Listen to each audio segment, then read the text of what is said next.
Hello नमस्कार दोस्तों, स्वागत है आप सभी का हमारे यूट्यूब चैनल सत्येंद्र गुरुजी पे। दोस्तों, इस वीडियो में आपको बताएंगे रीजनिंग के 15 अति महत्वपूर्ण प्रश्न के बारे में, इसीलिए आप लोग वीडियो के अंत तक जरूर बने रहेगा। इस वीडियो में आपको किस तरीके के प्रश्न के बारे में बताएंगे दोस्तों, जैसे कि प्रश्न हम लोग के सामने दिया है। प्रश्न है, श्रृंखला को पूरा कीजिए। हमारे पास एक सीरीज है मेरे प्यारे साथियों। यहाँ पर 3 के बाद 6 बना है, 6 के बाद 11 बना है, 11 के बाद 18, 18 के बाद क्वेश्चन मार्क है। तो इस क्वेश्चन मार्क के स्थान पे कौन सा नंबर आएगा, यही हम लोगों को बताना है। और भी प्रश्न है, आकृति में कितने त्रिभुज है। जो यह आकृति आपके सामने दिख रहा है, इसमें टोटल कितना त्रिभुज है, हम लोगों को यही बताना है मेरे दोस्त, ठीक है। और ये पार्ट नंबर हम लोगों का 81 है दोस्तों। जिसने पार्ट नंबर 80 तक नहीं देखे हैं तो इस चैनल के प्लेलिस्ट में जाइए, वहाँ पे सारा वीडियो आपको सीक्वेंस बाय मिल जाएगा। और पार्ट 1 से देखिए और पार्ट 81 तक आइए, क्योंकि सारा पार्ट मोस्ट इम्पोर्टेंट और रिपीटेड प्रश्न का है, ठीक है। तो आइए दोस्तों, देखते हैं पहले नंबर प्रश्न से। आपका पहला प्रश्न आप लोगों के सामने आ चुका है मेरे दोस्त। क्वेश्चन है, ध्यान से देखेंगे। क्वेश्चन है, दर्पण प्रतिबिंब ज्ञात करें। दर्पण प्रतिबिंब ज्ञात करें। देखो मेरे दोस्त, मैं आपको एक कंसेप्ट बताता हूँ। दर्पण प्रतिबिंब में एक्चुअल होता है क्या, जो राइट है ना वो चेंज हो जाता है लेफ्ट में, और लेफ्ट चेंज हो जाता है राइट में। ये बात को समझिएगा। कहने का मतलब, दर्पण में जो चीज़ दायां होता है, दर्पण के बाहर जो चीज़ दायां होता है वो दर्पण में बायां दिखने लगता है, और जो चीज़ दायां होता है दर्पण में बायां, और जो बायां होता है वह दर्पण में दायां दिखने लगता है। ये बात को समझ रहे हैं। एग्जाम्पल के तौर पर आप देहाती भाषा में समझिए कि जब तुम लोग अपना चेहरा देखते हो शीशा के अंदर, तो तुम्हारा जो दायां हाथ है ना वो बायां दिखने लगता है, और जो बायां हाथ है वो दाहिने दिखने लगता है। इसको तुम कभी गौर करना। सर ऊपर है तो ऊपर दिखता है, पैर नीचे है तो नीचे दिखता है, यानी ऊपर नीचे में कुछ चेंज नहीं होता है। उसी प्रकार इसका आकृति में हम प्रतिबिंब देखेंगे कि कैसा बनेगा मेरे प्यारे साथियों। सबसे पहले एक बॉक्स तो बनेगा, ठीक है। अच्छा, ये जो दिया बनाया हुआ है, ये दर्पण के बाएं साइड में, ये जो ये बत्ती है ये कौन साइड में है, दाहिने बगल में है। तो यहाँ पर आएगा तो ये बाएं बगल में हो जाएगा। तो इसका इस प्रकार से मेरे दोस्त बनेगा, ठीक है। यहाँ दिया नीचे है तो नीचे ही बनेगा, लेकिन इस प्रकार से, समझ रहे। और देखो ऐसा कौन सा ऑप्शन में बनाया है भाई, ऐसा ऑप्शन नंबर सी नहीं है, गलत। बी नहीं है, गलत। ए नहीं है, गलत। बचा क्या, ऑप्शन नंबर डी ज्यों का त्यों हूबहू बनाया है। इसीलिए इस क्वेश्चन का राइट आंसर ऑप्शन डी हो जाएगा। हमने आपको कंसेप्ट क्या बताया कि यह जो बत्ती है ये दाहिने साइड में दिया, दाएं बगल में है, तो दर्पण में यह बाएं बगल में दिखेगा, तो बाएं बगल में यहाँ पर हमने दिखा दिया।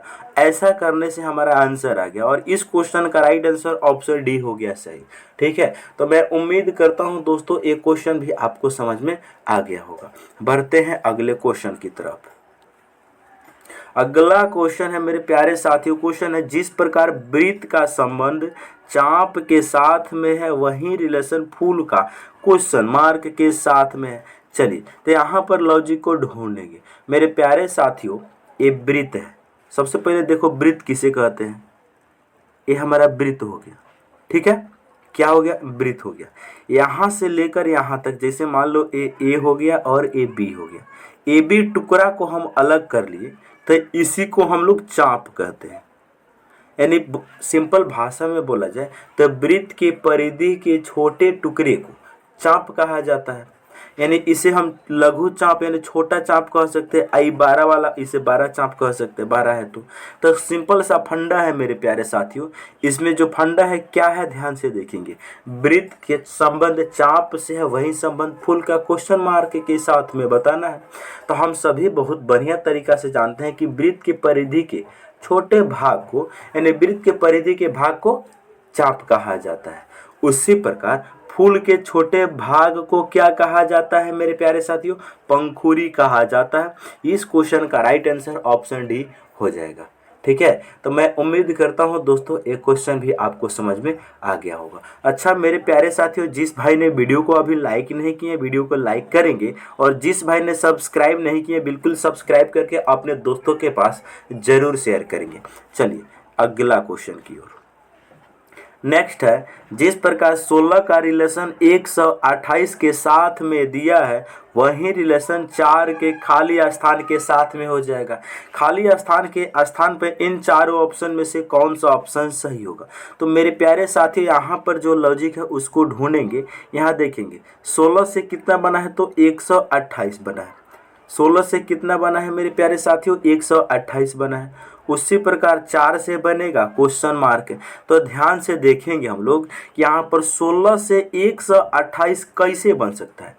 देखो यहाँ ये जो 16 लिखा है 16 ऐसे ही ठीक है, ठीक है, इसको गुना कर देते हैं, इस 16 ऐसे ही ठीक है। इस 16 जो है ना इसका आधा से अगर हम गुना कर दें, ध्यान से समझिएगा, ये जो 16 ऐसे ठीक है, इसका आधा से हम गुना कर दे, 16 का आधा 8, तो 16 8 है 128 हो जाएगा। इसको और हम शॉर्ट करके समझा सकता हूँ, कैसे, देखो मेरे प्यारे साथी यहाँ पर कितना लिखा गया है, 16 लिखा गया है। बस इसको तुम गुना कर दो, यहाँ पर 16 है इसका आधा से, तो 16 का आधा का मतलब 1/2 से, तो 2 से ई कट जाएगा 8, यानी 8 से कुल मिलाकर 16 गुना 8 करेंगे तो 128 मिल जाएगा। 8 कहाँ से आया, तो ये जो 16 है इसका आधा है। आधा करने पर सिमिलरली यहाँ पर 4 से क्वेश्चन मार्क हम आसानी से बना सकते हैं। इसको गुना करना होगा किन से, यहाँ पर 4 है ना, तो 4 का आधा, 4 का आधा कितना होता है मेरे प्यारे साथियों, 2 होता है। अब गुना कर देंगे 4 दूनी 8 हो जाएगा। इस क्वेश्चन का right answer option number D में दिया गया है, ठीक है, 8 इस क्वेश्चन का राइट आंसर हो जाएगा। तो मैं उम्मीद करता हूं दोस्तों एक क्वेश्चन भी आपको समझ में आ गया होगा। नेक्स्ट है, चलिए नेक्स्ट है, ध्यान से देखेंगे, नेक्स्ट क्वेश्चन को ध्यान से देखेंगे मेरे प्यारे साथियों। लुप्त संख्या को ज्ञात करना है। यहाँ पर 3/3 की मैट्रिक्स दी हुई है, यहाँ पर 3 रो में और 3 कॉलम में। यहाँ पर क्वेश्चन मार्क के स्थान पर क्या आएगा हम लोगों को यही बताना है। तो मेरे प्यारे साथियों इस क्वेश्चन में हमने लॉजिक आपको बताते हैं कि यहाँ देखो, ये जो कॉलम नंबर 1 है, कॉलम नंबर 1 जो मैट्रिक्स दी हुई है, ये पहला भाग है कॉलम का, ये दूसरा है, ये तीसरा है ना। तो कॉलम फर्स्ट कॉलम में हम लोग देखेंगे 7 8 का यूज करके हमको 113 बनाना है, क्योंकि यहाँ पर 12 नंबर है, तो 7 और 8 का यूज करके हम 113 बहुत बढ़िया तरीका से बना सकते हैं। कैसे, देखो यहाँ पर जो 7 है ना इसका कर दो स्क्वायर, ठीक है, यहाँ पर 8 है ना इन दोनों का कर दो स्क्वायर, ठीक है, बहुत बढ़िया। 7 का स्क्वायर कितना होता है मेरे प्यारे साथियों, 49 होता है। 8 का स्क्वायर कितना होता है, 64 होता है। इन दोनों को जब हम जोड़ेंगे ना मेरे प्यारे साथियों तो कितना हो जाएगा, 113 हो जाएगा। समझ रहे हैं मेरे प्यारे साथियों। सिमिलरली यहाँ पर सेम लॉजिक, 11 और 12 का यूज करके 265 बनाना है, तो यहाँ पर सेम लॉजिक, 11 का स्क्वायर प्लस 12 का स्क्वायर बराबर कितना हो जाएगा, 11 का स्क्वायर मेरे प्यारे साथियों 100, 11 का स्क्वायर 121 होता है। समझ रहे हैं आप लोग, बहुत बढ़िया, प्लस 12 का स्क्वायर 144 होता है, ठीक है। तो 11 का स्क्वायर 121, 12 का स्क्वायर 144, इन दोनों को जोड़ेंगे तो मेरे भाई बनेगा 265। समझ रहे हैं, बहुत बढ़िया। सिमिलरली यहाँ पर हम एक कॉलम नंबर जो 3 है इसमें यही लॉजिक हम लोग लगा देंगे, बहुत बढ़िया। यहाँ पर क्या है 14, तो 14 का हम लोग कर देंगे स्क्वायर, उसके बाद क्या है 9 है, तो 9 को हम लोग कर देंगे स्क्वायर। 14 का स्क्वायर होता है मेरे प्यारे साथियों 196 और 9 का होता है 81, ठीक है। इन दोनों को ऐड करेंगे तो कितना बनेगा, इन दोनों को ऐड करेंगे तो कितना बनेगा, 6 और 1 7 हो जाएगा। 9 8 17 के साथ हासिल कितना, 1 1 और 1 2, 277। इस क्वेश्चन का राइट आंसर ऑप्शन ए हो जाएगा सही, ठीक है। तो मैं उम्मीद करता हूं दोस्तों एक क्वेश्चन भी आपको समझ में आ गया होगा। काफ़ी इम्पोर्टेंट और मज़ेदार क्वेश्चन था, ठीक है। चलिए नेक्स्ट क्वेश्चन है असंगत ज्ञात करें। काफ़ी इम्पोर्टेंट है, बड़ा ही इम्पोर्टेंट क्वेश्चन है, बस आप लोग समझने का प्रयास कीजिएगा मेरे दोस्त। यहाँ पर 4 ऑप्शन है, इन चारों ऑप्शन में से कोई एक ऐसा ऑप्शन होगा जो बाकियों से अलग होगा, बाकी 3 जो होगा किसी एक लॉजिक को फॉलो कर रहा होगा, वही हम लोग को जांच करना है। तो मेरे प्यारे साथियों ध्यान से हम लोग देखेंगे, ध्यान से हम लोग देखेंगे कि इसमें क्या अलग होगा। तो मेरे प्यारे साथियों गाजर, मूली, आलू, ये तीनों जो है ना, ये तीनों इसका जो खाने वाला भाग है वो पृथ्वी के नीचे है, पृथ्वी के नीचे नीचे उगते हैं। बहुत बढ़िया, बहुत बढ़िया, समझ रहे हैं। आलू के खाने वाला भाग धरती के नीचे उगता है, गाजर का भी, मूली का भी, जबकि पालक का जो खाने वाला हिस्सा है, पालक का जो पत्ता है जो इसे खाया जाता है, वो पृथ्वी से ऊपर होता है थोड़ा सा। तो इसका right answer option number D, बाकियों से अलग हो जाएगा। ठीक है, इस क्वेश्चन का आंसर ऑप्शन नंबर डी, बाकियों से अलग हो जाएगा। ठीक है, चलिए अगला क्वेश्चन की ओर अब हम लोग देखते हैं। नेक्स्ट है, यदि के का अर्थ है घटाना, एल का अर्थ है भाग, एम का अर्थ है जोड़ और डी का अर्थ है गुना, तो ये जो समीकरण लिखा है ना, इसको हमको बताना है। तो यहाँ देखें के का मतलब क्या है, के का मतलब है घटाना, बहुत बढ़िया। एल का मतलब है भाग करना, बहुत बढ़िया। उसके बाद एम का अर्थ है जोड़, एम का अर्थ क्या है मेरे प्यारे साथी, जोड़ है, बहुत बढ़िया। और डी का मतलब क्या है, डी का मतलब है गुना। अब इनको यूज करो इस समीकरण में। यहाँ पर समीकरण क्या लिखा हुआ है उसको तुम ध्यान से देखो। पहले यहाँ पर जो समीकरण लिखा गया है 96 लिखा गया है, उसके बाद में क्या है, एल है, तो एल के जगह पे हम लोगों को भाग लेना है। उसके बाद में 4 है ना, 4 के बाद में क्या है, के लिखा है, तो के जगह पे माइनस लेना है। उसके बाद में 6 लिखा है, 6 के बाद में एम है, एम के जगह पे हम लोग को प्लस लेना है। उसके बाद 11 है, 11 के बाद में डी है, डी के जगह पे गुना लेना है। अब इनको सॉल्व करेंगे मेरे प्यारे साथियों।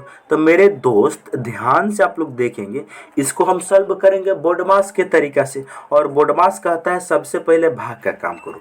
तो जो 96 है उसको हम भाग करेंगे 4 से, 96 को भाग करेंगे 4 से, तो 4 दूनी 8, 4 चौका 16, 24 हो जाएगा। बहुत बढ़िया, 24 हो जाएगा।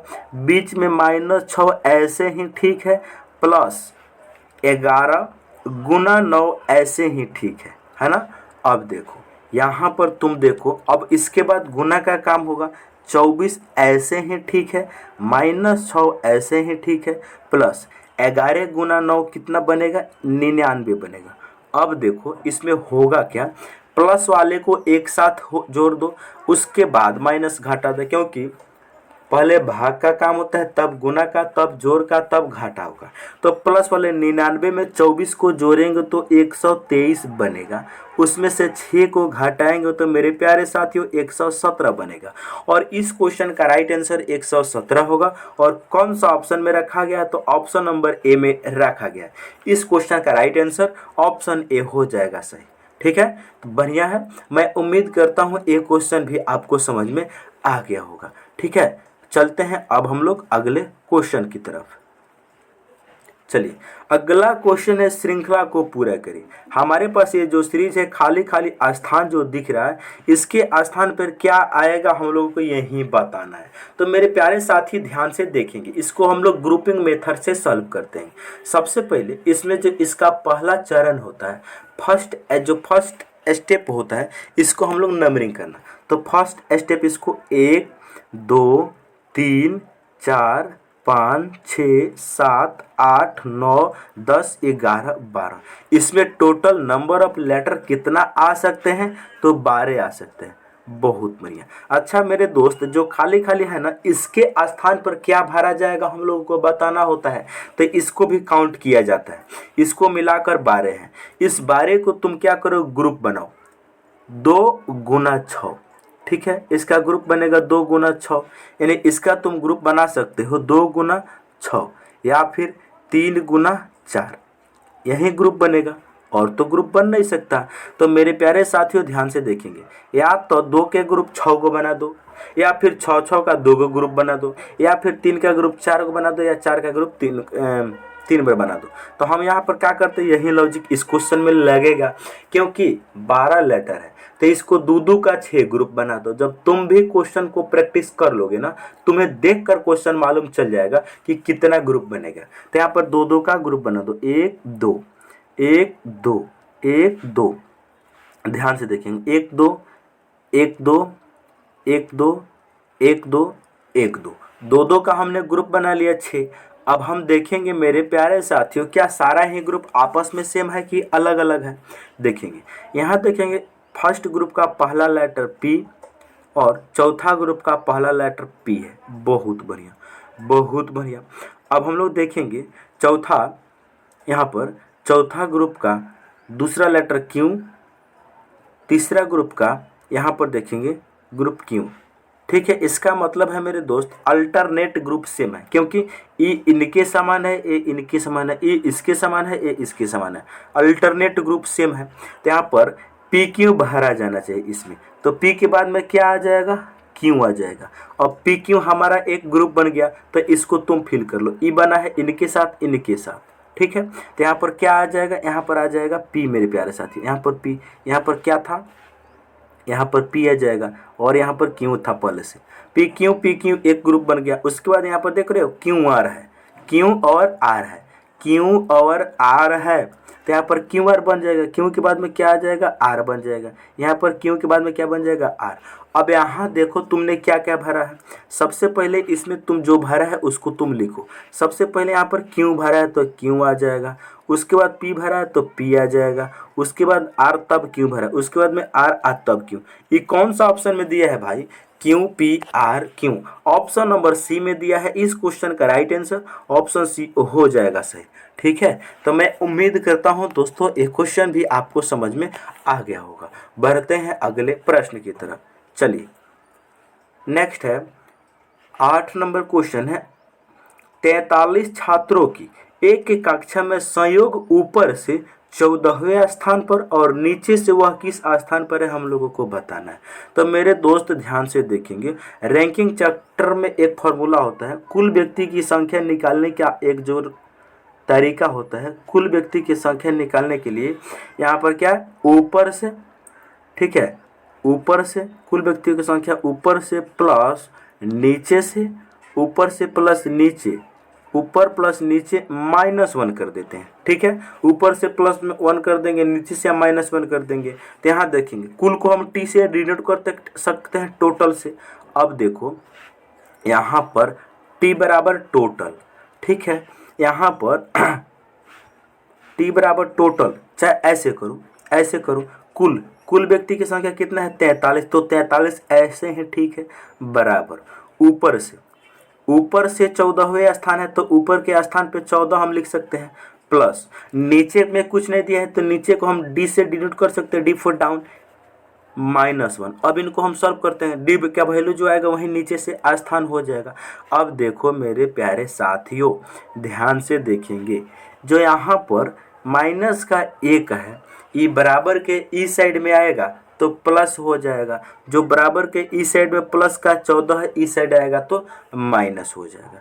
अब हम देखेंगे 43 पहले से था, माइनस का 1 इधर आएगा तो ई हो जाएगा 44। बहुत बढ़िया, 44 हो जाएगा। आज 14 इधर माइनस करेगा, आप बराबर में डी बचा। अब देखो डी का वैल्यू तुम्हें निकालना है, 44 माइनस का 14, डी का वैल्यू आ जाएगा। 44 में से 14 घटेगा, कितना बचेगा, 30 बचेगा। इस क्वेश्चन का जो आंसर होगा वो 30 होगा और 30 को ऑप्शन नंबर 3 में रखा गया है, तो इस क्वेश्चन का राइट आंसर ऑप्शन 3 हो जाएगा सही। मैं उम्मीद करता हूं दोस्तों एक क्वेश्चन भी आपको समझ में आ गया होगा, काफ़ी इंपॉर्टेंट और बढ़िया क्वेश्चन था। चलिए नेक्स्ट क्वेश्चन की ओर अब हम लोग बढ़ते हैं। नेक्स्ट क्वेश्चन है, एक आदमी 5 किलोमीटर दक्षिण की ओर जाता है, फिर वह दाहिने मुड़कर 3 किलोमीटर चलता है, वह बाएं मुड़कर 5 किलोमीटर चलता है। अब वह प्रारंभिक बिंदु से किस दिशा में है। बहुत बढ़िया डायरेक्शन का क्वेश्चन है, तो सबसे पहले हमें डायरेक्शन आपको समझा देना होगा। देखो जब हम लोग पेपर पे डायरेक्शन बनाते हैं तो हमेशा ऊपर में उत्तर लिखते हैं, ऊपर में हमेशा उत्तर होता है और नीचे में हमेशा दक्षिण हो जाएगा, क्योंकि ऊपर जब उत्तर हो गया तो उसका अपोजिट नीचे में दक्षिण हो जाएगा। हम लोग का जो दायां हाथ होता है वो पूर्व हो जाएगा और जो बायां हाथ होता है वो पश्चिम हो जाएगा। बस ये बात को ध्यान रखिएगा। क्वेश्चन जो अब बोल रहा है, अब तुम सॉल्व करने का प्रयास करो क्वेश्चन को। जो जो क्वेश्चन कह रहा है उस अनुसार तुम चलते जाओ और आंसर निकालते जाओ, ठीक है। चलिए इस डायग्राम को देखकर आप लोग बनाइए। चलिए हम बताते हैं। एक आदमी 5 किलोमीटर दक्षिण की ओर जाता है। 5 किलोमीटर दक्षिण की ओर जाता है, इसका मतलब नीचे जाता है। बहुत बढ़िया, 5 किलोमीटर चल गया। फिर वह दाहिने मुड़कर 3 किलोमीटर जाता है। दाहिने, जब कोई व्यक्ति नीचे जा रहा होता है तो उसका दायां जो होता है हमारा बायां होता है, तो दाहिने ओर मुड़ता है, ईस्ट साइड में मुड़ता है, ठीक है। ईस्ट साइड में मुड़ता है। कितना जाता है? 3 किलोमीटर जाता है। बहुत बढ़िया।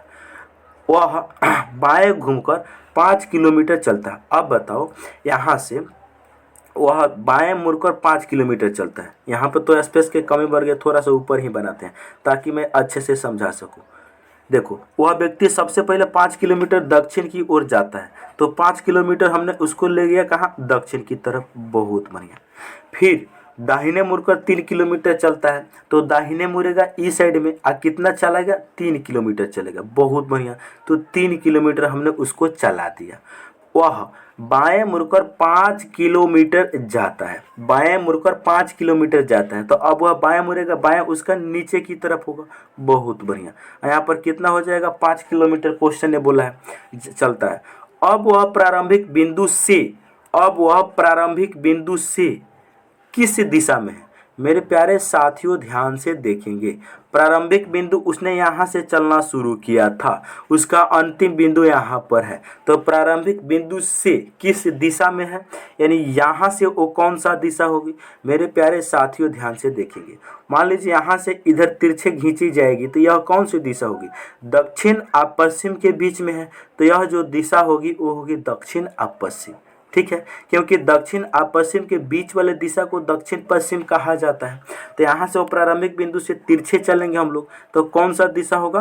दक्षिण पश्चिम। ऑप्शन नंबर डी इस क्वेश्चन का राइट आंसर हो जाएगा, ठीक है। तो मैं उम्मीद करता हूँ एक क्वेश्चन भी आपको समझ में आ गया होगा। काफ़ी इंपॉर्टेंट और आसान क्वेश्चन था, ठीक है। बिल्कुल बच्चों वाला प्रश्न था। चलिए नेक्स्ट है 10 नंबर क्वेश्चन है।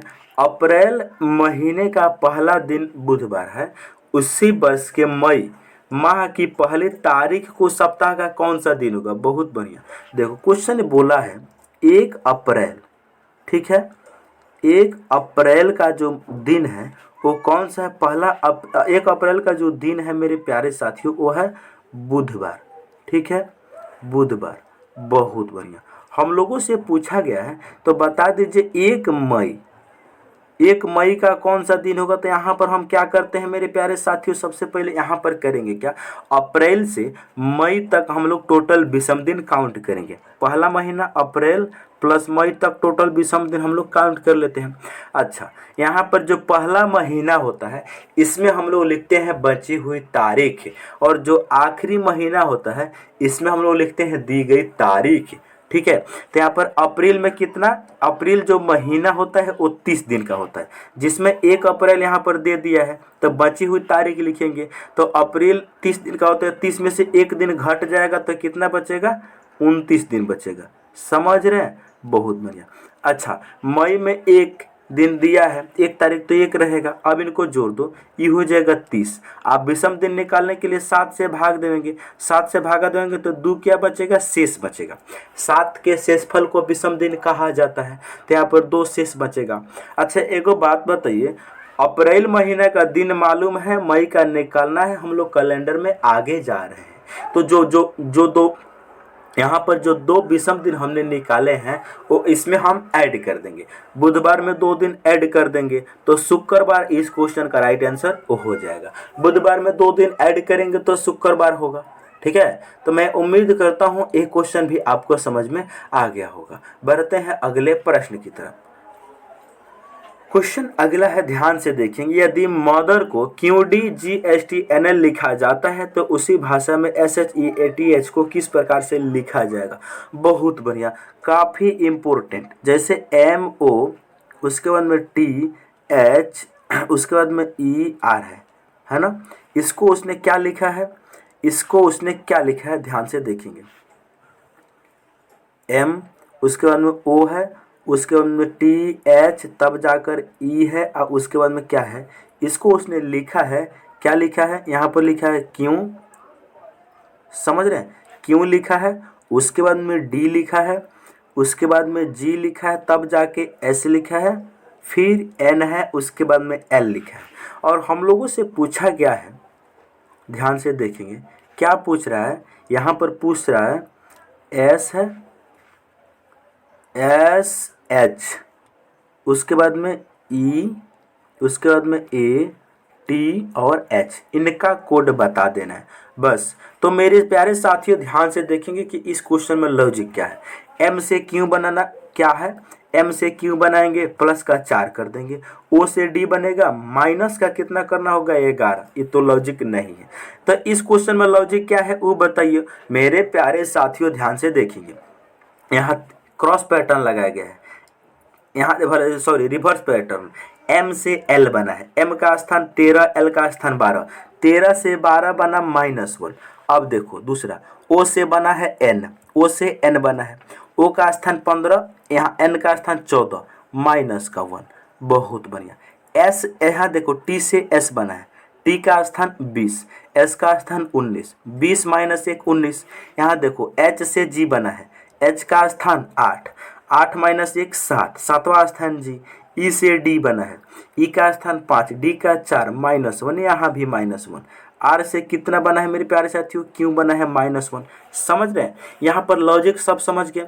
उसी प्रकार मेरे प्यारे साथियों इस क्वेश्चन में लग जाएगा। यहाँ देखो H, सबसे पहला लेटर हम बता देते हैं, H सब में -1 करना है, E तो गारंटी है, सब में -1 कर दो, ई बात तो बिल्कुल गारंटी है। H का स्थान 8 होता है, 8 में से 1 घटेगा, 7 बचेगा, 7वां लेटर G होता है, समझ रहे हैं। 7वां लेटर क्या होता है मेरे प्यारे साथियों, G, यहाँ पर आ जाएगा G, तो वह ऑप्शन सही होगा जो G से शुरू हो। तो मेरे प्यारे साथियों ऑप्शन नंबर A एक ही है जो G से शुरू है, यही इस क्वेश्चन का राइट आंसर हो जाएगा। इसीलिए हमने इसको पीछे से बनाया, ताकि पिछला लेटर पहले आएगा, अब पहले आएगा तो पहला लेटर से आंसर हम धड़ाक से निकाल सकते हैं, समझ रहे हैं। अब देखो और बता देते हैं, T से उसके बाद T बनेगा, तब जाके A बनेगा। यहाँ देखेंगे T है ना, T में से 1 घटेगा, R आ जाएगा, बहुत बढ़िया। S ना आ जाएगा, हो S आ जाएगा। अच्छा, A में से 1 घटेगा, Z आ जाएगा, E में से 1 घटेगा, D आ जाएगा, समझ रहे हैं। H में से 1 घटेगा, G आ जाएगा, S में से 1 घटेगा, R आ जाएगा। इस क्वेश्चन का राइट आंसर ऑप्शन A था, लेकिन हमें पूरा बनाने की भी आवश्यकता नहीं थी मेरे दोस्त, समझ रहे हैं। क्योंकि इस क्वेश्चन में एक्चुअल में हमारा फर्स्ट लेटर निकालते ही आंसर आ गया, तो हम पूरा काहे बनाएंगे, हम अपना टाइम जियान काहे करेंगे, ठीक है। चलिए नेक्स्ट क्वेश्चन की ओर। अगला क्वेश्चन है 12 नंबर, श्रृंखला को पूरा कीजिए। हमारे पास एक सीरीज दी हुई है, यहाँ पर क्वेश्चन मार्क के स्थान पर क्या आएगा। चलिए यहाँ देखेंगे, सबसे पहले 3 है, 3 के बाद में 6 है, 6 के बाद में 11 है, इसके बाद में 18 है, इसके बाद में क्वेश्चन मार्क है। इस क्वेश्चन मार्क के स्थान पर क्या आएगा देखेंगे मेरे प्यारे साथियों। यहाँ 3 से 6 बनाया गया है तो प्लस का 3 किया जाएगा, 6 से 11 बना है प्लस का 5 किया जाएगा, 5 से 18 बना है प्लस कितना करना होगा, 6 से 11 बनाना है तो प्लस 5 किए हैं, 11 से 18 बना है प्लस का 7 किए हैं। तो यहाँ देख रहे हैं कुछ लॉजिक, पहले +3 हुआ है, फिर +5 हो रहा है, फिर +7 हो रहा है, तो अगली बार कितना प्लस होगा, 2 का 2 इसमें गैप है, तो 18 में प्लस कितना होगा, यहाँ 5 के बाद 7 हुआ है तो 7 के बाद 9 हो जाए, क्योंकि 2 बढ़ा रहा है। 18 में 9 को जोड़ेंगे कितना हो जाएगा 27, और 27 को कौन सा ऑप्शन में रखा है भाई, ऑप्शन नंबर A में रखा है। इस क्वेश्चन का राइट आंसर ऑप्शन A हो जाएगा सही, ठीक है। तो मैं उम्मीद करता हूं दोस्तों ये क्वेश्चन भी आपको समझ में आ गया होगा। चलिए नेक्स्ट है अगला क्वेश्चन, ध्यान से देखेंगे 13 नंबर, असंगत ज्ञात कीजिए। देखो, यानी कि विषम ज्ञात कीजिए। कुल मिलाकर कहने का ये मतलब है, ये 4 ऑप्शन है, ये चारों ऑप्शन में से कौन सा ऑप्शन बाकियों से अलग है हम लोगों को बताना है। तो देखेंगे, यहाँ देखेंगे डी से ई बना है, ध्यान से देखेंगे, डी से ई बना, डी का स्थान 4, ई का 5, माइनस का 1, बहुत बड़े सॉरी प्लस का 1 हुआ है, क्योंकि डी का स्थान 4, ई का 5, प्लस का 1। अब देखो ई से एफ, ई से एफ यहाँ भी प्लस का 1, समझ रहे, बहुत बढ़िया। जी से जे यहाँ प्लस का 3, क्योंकि जी का 7 होता है, जे का 10 होता है। जे से एम यहाँ प्लस का, मेरे प्यारे साथियों कितना है, यहाँ भी प्लस का 3 है, बहुत बढ़िया बहुत बढ़िया। यहाँ देखेंगे एन से क्यू, एन का स्थान 14, क्यू का 17, यहाँ भी प्लस का 3। उसके बाद क्यू से टी, यहाँ भी प्लस का 3, बहुत बढ़िया। यहाँ बी से ई, बी का स्थान 2, ई का स्थान 5, 2 से 5 बना, प्लस का 3 यहाँ भी हुआ है। उसके बाद ई से एच बना, ई का स्थान 5, एच का 8, यहाँ भी प्लस का 3 हुआ है। यहाँ पर क्या अलग है, तो मेरे प्यारे विद्यार्थियों ध्यान से यहाँ पर देखेंगे, ऑप्शन नंबर डी बाकियों से अलग हो जाएगा। क्या है, क्योंकि सारा में पहले लेटर में +3 करने से दूसरा मिल रहा है, दूसरा लेटर में +3 करने से तीसरा लेटर मिल रहा है, लेकिन ऑप्शन नंबर ए में पहला में +1 और दूसरा में भी +1 कर दिया, यहाँ पर केवल +1 है, जबकि होना क्या चाहिए +3, इसीलिए बाकी ऑप्शन नंबर ए बाकियों से अलग हो जाएगा। ठीक है, चलिए नेक्स्ट क्वेश्चन की ओर अब हम लोग बढ़ते हैं। अगला क्वेश्चन है काफी इंपॉर्टेंट, 14 नंबर ब्लड रिलेशन का क्वेश्चन है। मेरे प्यारे साथियों, मैं आपको बताता हूं, ब्लड रिलेशन में हम आपको फैमिली ट्री से इस क्वेश्चन को सॉल्व कराते हैं, और फैमिली ट्री बनाते समय जो पुरुष जेंडर होगा उसको हम त्रिभुज में बंद करते हैं, जो महिला जेंडर होगा उसको सर्किल में बंद करते हैं, जो पति पत्नी होंगे उन दोनों के बीच में एक प्लस सिंबल का यूज करते हैं।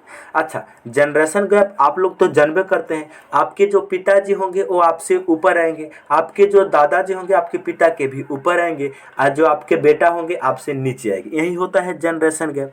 तो यहाँ पर हम इस क्वेश्चन में बनाते हैं और आप लोग सीखने का प्रयास कीजिएगा। क्वेश्चन है, ZW की बेटी है। मेरे दोस्त, हम जिस प्रकार से बताते हैं ना, यहाँ पर काफ़ी समय आप बचा सकते हैं इसको। क्वेश्चन है, ZW की बेटी है, ZW की बेटी है, जो Z है वो W की बेटी है, तो W से नीचे आएगी Z, बहुत बढ़िया। Z बेटी है, इसका मतलब यह महिला है, इसीलिए इसको हम सर्किल में बंद करेंगे, बहुत बढ़िया। आगे आगे क्वेश्चन कहते हैं, LW की पत्नी है, LW की पत्नी है, जो L है वो W की पत्नी है, तो W के सेम जनरेशन में आएगा। अब पत्नी है इसीलिए इसको हम बंद करेंगे वृत्त में, आज जब यह पत्नी हो गई तो W क्या होगा, पुरुष होगा, इसीलिए इसको बंद करेंगे त्रिभुज में। इन दोनों के बीच में एक प्लस सिंबल का हम लोग यूज करेंगे, जिससे मालूम चले कि ये दोनों पति पत्नी है, बहुत बढ़िया।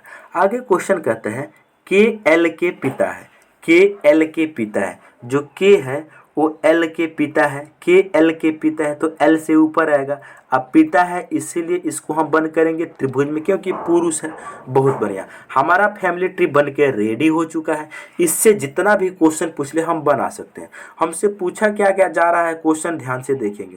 क्वेश्चन पूछा जा रहा है यहाँ पर कि Z का डैश डैश होगा, Z का डैश डैश होगा। देखो यहाँ Z का W क्या है, पिता। अच्छा, W का L जो है वो क्या है, पत्नी है, तो जो L है वो Z की क्या हो जाएगी, माँ हो जाएगी। L क्या है, Z की माँ।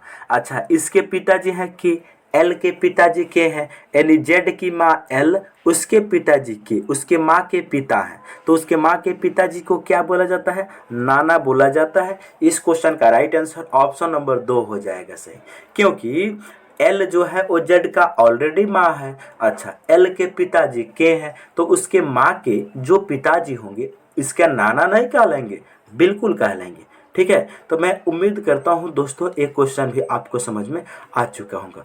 बहुत इंपॉर्टेंट क्वेश्चन था। अच्छा एक बात और बताते हैं मेरे प्यारे साथियों, जिस भाई ने अगर इसको समझने में थोड़ा सा भी दिक्कत किए होंगे ना, वो हमारे चैनल पर एक प्लेलिस्ट बना हुआ है ब्लड रिलेशन का, वहाँ से उसको ज़रूर देखेंगे कि फैमिली ट्री हम लोग कैसे बनाते हैं। बिल्कुल बेसिक लेवल से हमने उसमें सिखाया है। ठीक है, चलिए नेक्स्ट क्वेश्चन। आप जिस तरीका से भी बनाते होंगे ना, इस प्रकार आप लोग नहीं बना सकते हैं। इस प्रकार बनाने से बिल्कुल सटीक आंसर आता है, बिल्कुल कंफ्यूज नहीं होता है, स्पेस थोड़ा सा भी बिना पेन पेपर को भी तुम बना सकते हो। चलिए नेक्स्ट क्वेश्चन और लास्ट क्वेश्चन। क्वेश्चन है आकृति में कितना त्रिभुज है, बस बता दीजिए आकृति में कितने त्रिभुज है। मेरे प्यारे साथियों ध्यान से आप लोग सुनेंगे, हम आपके पास एक ऐसा आकृति बना रहे हैं। ठीक है, इस आकृति में देखेंगे मेरे प्यारे साथियों कितना त्रिभुज है। ठीक है, इसमें हम लोग देखेंगे कितना एक्स्ट्रा त्रिभुज बन रहा है और कितना त्रिभुज है। ऐसा आकृति अगर आपके पास हम दे दें तो इसमें कितना आकृति है आप बता सकते हैं? बिल्कुल बता सकते हैं। कैसे? सिंपल सा इसको नंबरिंग करेंगे। ये पहला त्रिभुज, ये दूसरा त्रिभुज, ये तीसरा त्रिभुज, ये चौथा त्रिभुज। 4 त्रिभुज तो हमारी आंखों से दिख रहा है। और मन की आंखों से कितना त्रिभुज दिख रहा है? एक। और इन चारों को जब सटा देंगे तो एगो 12 वाला त्रिभुज बन जाएगा। कुल मिलाकर ऐसा फिगर जहां भी होगा उसमें कितना त्रिभुज बनेगा? टोटल 5 त्रिभुज बनेगा। समझ रहे हैं? 4 छोटा छोटा, एक 12 वाला। सिंपल सा फंडा। यही आकृति यहाँ पर भी है, यही आकृति यहाँ पर भी है, यही आकृति यहाँ पर भी है। तो ये तीनों में 5-5 त्रिभुज बनेंगे। 5 बनेगा यहाँ से, 5 बनेगा यहाँ से। समझ रहे हैं? 5-5 तो यहाँ से बनेंगे और 5 बनेंगे यहाँ से। बहुत बढ़िया। तो 5 तिया 15 तो त्रिभुज ई हो जाएंगे, प्लस एक्स्ट्रा और कौन बन रहे हैं? इस देखो मेरे प्यारे साथियों ध्यान से देखो, जब इन सारे को आपस में सटा देंगे ना तो एगो नया त्रिभुज बीच में बना रहा है, एगो नया त्रिभुज बीच में बनेगा। बहुत बढ़िया, एक त्रिभुज एक्स्ट्रा बना। अच्छा एगो ये पूरा वाला भी तो बनेगा, एक पूरा वाला भी तो बनेगा। तो इसमें 2 एक्स्ट्रा त्रिभुज और जुट जाएंगे। 15 पहले से था, 2 और जुट गया। कितना हो गया? टोटल 17 हो गया। इस क्वेश्चन का right answer option number D हो जाएगा सर। ठीक है, तो मैं उम्मीद करता हूं दोस्तों एक क्वेश्चन भी आपको समझ में आ गया होगा। काफ़ी इंपॉर्टेंट था, बिल्कुल बेसिक से यहाँ पे ट्रिक लगा है। ठीक है, चलिए तो मैं उम्मीद करता हूं कि आप इन सारे प्रश्नों को बहुत ही अच्छे तरीक़ा से समझ गए होंगे। यदि आप हमारे चैनल पर पहली बार आए हैं तो चैनल को ज़रूर सब्सक्राइब करें और साथ ही साथ बेल आइकॉन को ऑन कर लीजिए ताकि मैं जब वीडियो डालूं तो नोटिफिकेशन सबसे पहले आपके पास पहुंचे। ओके दोस्तों, मिलते हैं अगले वीडियो में। जय हिंद।